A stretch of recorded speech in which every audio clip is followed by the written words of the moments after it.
السلام علیکم، یہ ہے آئینہ اور میں ہوں محمد طاہر۔ اگرچہ آپ نے دیکھ رکھی ہے پہلے سے بھی یہ تصویر، مگر ذرا دوبارہ ملاحظہ کیجئے۔ نیاز و ناز کا کتنا حسین منظر ہے۔ ادھر غریب کھڑے ہیں،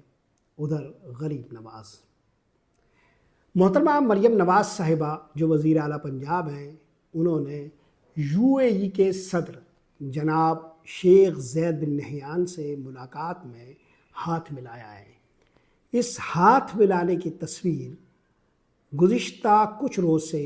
سوشل میڈیا پر بہت زیادہ زیر گردش ہے اور بہت موضوع بحث بنی ہوئی ہے۔ کچھ دن پرانی اس تصویر سے میں اپنی جان اس لیے نہیں چھڑا پا رہا کہ اس کی جڑیں ماضی میں پیوست ہیں اور اس سے وابستہ ایک خاص طرز فکر ہے جس کا مستقبل کے دوام سے بھی ایک تعلق بنا رہے گا۔ اگرچہ اس تصویر کے حوالے سے جو گفتگو ہو رہی ہے وہ چسکے کا موضوع ہے، مگر یہ لذیذ و غلیظ موضوع بنیادی طور پر ہمارے طرز فکر و عمل سے تعلق رکھتا ہے۔ پہلے مرحلے میں آپ اسلامی روایات اور مشرقی معاملات کے حوالے سے جو ایک تناظر ہے ہمارا، اس کو ایک طرف رکھیے اور جدید دنیا کے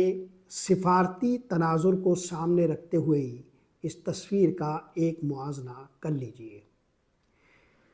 پہلی بات تو یہ ہے کہ یہ تصویر ایک خاتون نے UAE کے صدر کے ساتھ ہاتھ ملاتے ہوئے بنائی ہے، اور یہ ہاتھ اس طرح ملایا ہے کہ ہاتھ ملانے کے بعد دوسرے ہاتھ سے ان کے اسی ہاتھ پر ہاتھ بھی رکھا ہے۔ کوئی یہ کہہ سکتا ہے کہ ہاتھ سہلایا ہے۔ سفارتی تناظر میں یہ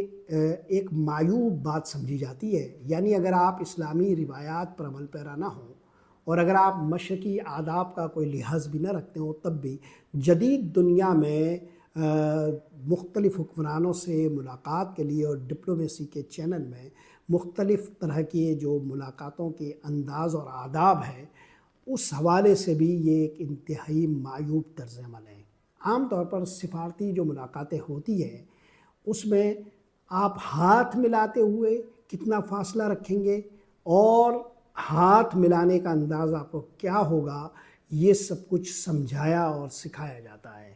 اگرچہ یہ غیر روایتی اور غیر رسمی ملاقات تھی، اور یہاں ایک موضوع یہ بھی ہے کہ کیا وزیر اعظم پاکستان کو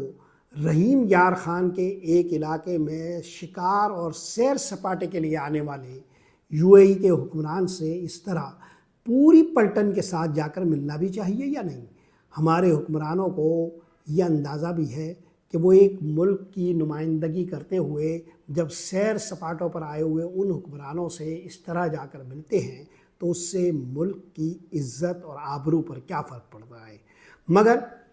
چونکہ ہمارے ملک میں اس وقت جو حکومت قائم ہے، اس حکومت کے ہونے یا نہ ہونے کا معاملہ بھی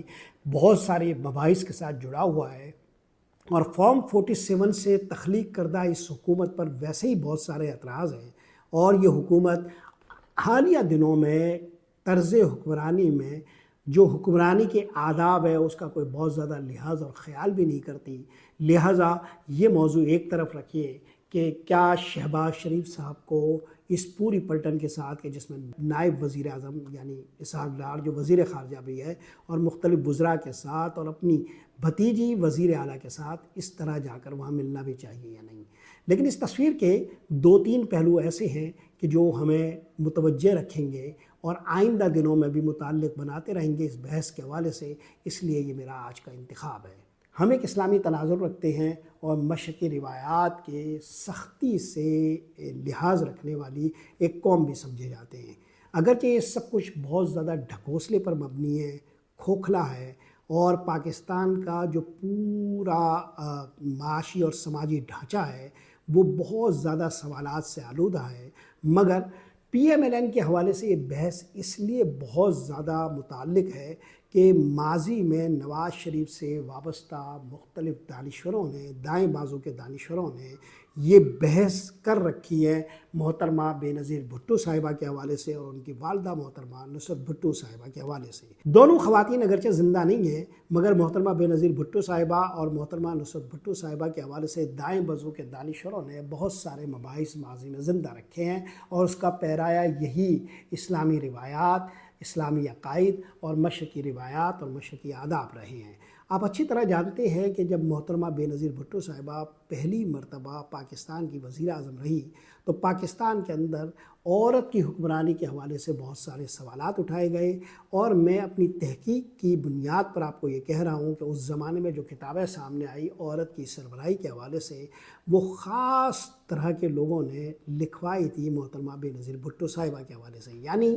محترمہ بے نظیر بھٹو کے حوالے سے عورت کی حکمرانی کے اسلامی سوال کوئی اپنے جو اس کا میرٹ ہے اس کی بنیاد پر نہیں اٹھایا گیا تھا، بلکہ ایک ہماری پولیٹیکل ایلیٹ نے مخالفت میں اس سوال کو اٹھایا تھا۔ اگرچہ یہ اسلامی سوال، یہ اسلامی روایت کا سوال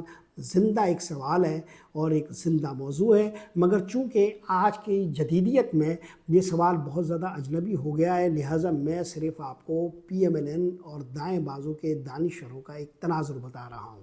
آپ اچھی طرح جانتے ہیں کہ اس وقت جو مذاکرات ہو رہے ہیں پی ٹی آئی اور پی ایم ایل این کے درمیان، اس میں مذاکراتی کمیٹی کے ایک ترجمان سینیٹر عرفان صدیقی صاحب ہیں۔ سینیٹر عرفان صدیقی صاحب ماضی کے کالمسٹ ہیں، بہت طویل عرصے تک وہ کالم نگاری کرتے رہے ہیں، اور آج کل بھی وہ سینیٹر ہوتے ہوئے مختلف تحریریں لکھتے ہیں۔ عرفان صدیقی صاحب نے محترمہ بے نظیر بھٹو صاحبہ پر اور محترمہ نصرت بھٹو صاحبہ پر ہی سوالات نہیں اٹھائے، بلکہ ماضی میں انہوں نے شریف خاندان کی عورتوں کی تقدیس کے میں بہت زیادہ کالم لکھے ہیں، اور اس گھرانے کی مشرقی آداب و روایات کی پاسداری کے حوالے سے اتنے صفحات کالے کیے ہیں کہ میں ان دنوں ان کالموں کو دوبارہ پڑھتے ہوئے خود شرمندگی محسوس کر رہا تھا کہ ہمارے ہاں مختلف دانشوروں کا قبیلہ جو پیپلز پارٹی کے لیے ایک معیار رکھتا تھا، وہ اب پی ایم ایل این کے لیے ظاہر ہے کوئی منہ سے بھاپ بھی نہیں نکالتا۔ یہ معاملہ صرف عرفان صدیقی صاحب کے حوالے سے نہیں ہے۔ حالیہ دنوں میں جب محترمہ مریم نواز صاحبہ وزیر اعلیٰ بنی تو ایک کالم سہیل برائٹ صاحب نے بھی جنگ میں لکھا تھا، اور اس میں محترمہ مریم نواز صاحبہ کے حوالے سے جو تبعید باندھی تھی انہوں نے، اور جو کالم میں ایک ماحول بنایا تھا، وہ یہ تھا کہ وہ مشرقی آداب و روایات کی پاسداری کرتی ہے اور انہیں اس معاشرے میں حکمرانی کے حوالے سے مشکلات کا سامنا ہوگا۔ مگر ہم یہ دیکھ رہے ہیں کہ محترمہ مریم نواز صاحبہ نے حالیہ چین کے دورے میں جس طرح آزادانہ ملاقاتیں کی، اور اب شیخ زید بن النہیان سے ملاقات کرتے ہوئے جس طرح ان سے ہاتھ ملایا، وہ یہ ظاہر کرتا ہے کہ انہیں تو کوئی دقت نہیں ہے، مگر وہ ایسے مناظر تخلیق کر سکتی ہے جس سے پورا معاشرہ ہی دقت کا شکار ہو سکتا ہے۔ یہ وہ طبقہ ہے کہ جس نے محترمہ بے نظیر بھٹو صاحبہ کا جینا حرام کر رکھا تھا۔ محترمہ بے نظیر بھٹو صاحبہ کی مختلف تصاویر مختلف جرائد کے سر ورق پر چھپتی رہی، مختلف اخبارات میں ان کی تصاویر چھپتی رہی، ان کی برطانیہ کی جو زندگی تھی وہ یہاں زیر بحث لائی گئی، ان کے مختلف کالج کے دنوں کے معاملات کو یہاں پر چسکے اور لذت کا موضوع بنایا گیا۔ محترمہ بے نظیر بھٹو صاحبہ کے حوالے سے ایسے ایسے مباحث اس دائیں بازو کے دانشوروں نے چھیڑے تھے کہ ہم خود اس میں بہتے ہوئے اس بات پر یقین رکھتے تھے کہ پیپلز پارٹی کی حکمرانی اور محترمہ بے نظیر بھٹو کی حکمرانی تقریباً غیر شرعی ہے۔ اب معاملہ یہ ہے کہ یہ طبقہ جو اس زمانے میں یہ تناظر رکھتا تھا، کیا انہوں نے اپنے خیالات سے رجوع کر لیا ہے اور اس جدید دنیا میں یہ سمجھ لیا ہے کہ یہ سب کچھ روا ہے، یا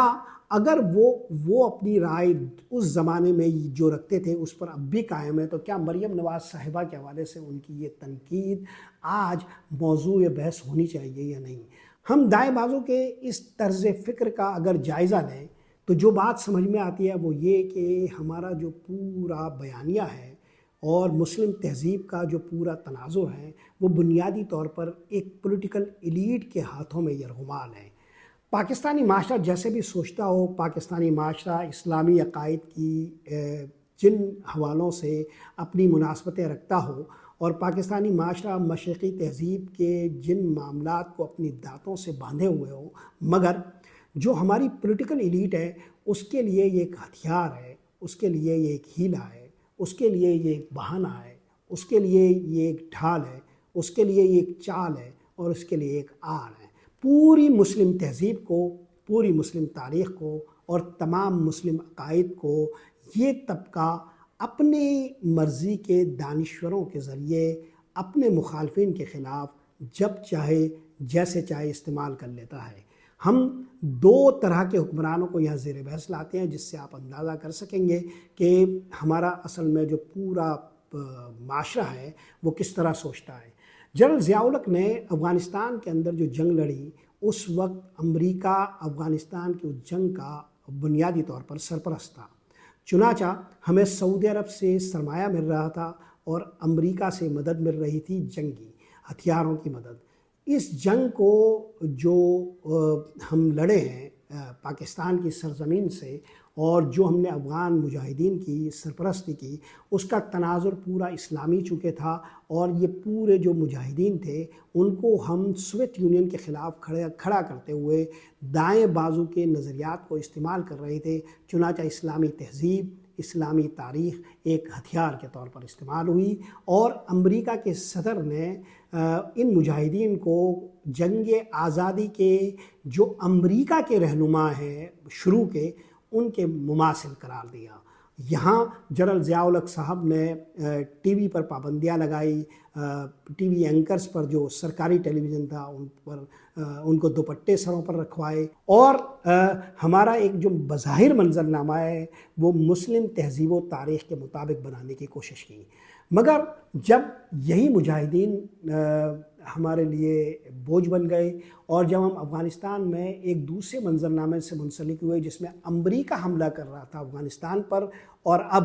امریکہ کے ساتھ چونکہ ہمارا تعلق پرماننٹ ہے، تو امریکہ نے جب ان مجاہدین کو دہشت گرد قرار دیا تو ہمیں جس حکمران کی یہاں ضرورت تھی وہ اب جنرل ضیاء الحق کی نہیں تھی، بلکہ ہمیں اب ایک روشن خیال اعتدال پسندی کا جھنڈا اٹھانا تھا۔ چنانچہ ہمیں پرویز مشرف کی شکل میں ایک حکمران میسر آئے۔ تو پرویز مشرف صاحب نے نئے دور کی نئی ضرورتوں کے حساب سے دو کتے اپنے ہاتھوں میں پکڑ کر ایک تصویر بنا لی اور اب ایک جدیدیت کا رجحان ہمارے معاشرے میں سرایت کرنے لگا۔ یعنی جب ہمیں خاص دور میں اسلام کی، اسلامی حوالوں کی، اسلامی تاریخ کی اور اسلامی عقائد کی ضرورت تھی تو ہم نے پورے پاکستان کو مسلمان بنا دیا، مسلم خواتین کو دوپٹے پہنا دیے، ٹی وی کو مسلمان کر دیا اور اپنی تاریخ اور تہذیب سے منسلک کرنے کی کوشش کی۔ ایک بدلے ہوئے منظرنامے میں جب ہمیں اس اسلام کی ضرورت نہیں تھی تو یہاں پر آنے والے زلزلے کے حوالے سے بھی آپ کو یاد ہوگا کہ پرویز مشرف نے یہ ہدایات جاری کی کہ زلزلے کے حوالے سے جو اسلامی عقائد ہیں اور جو حدیث ہے اس کا تذکرہ کہیں پر بھی نہ کیا جائے۔ یعنی جب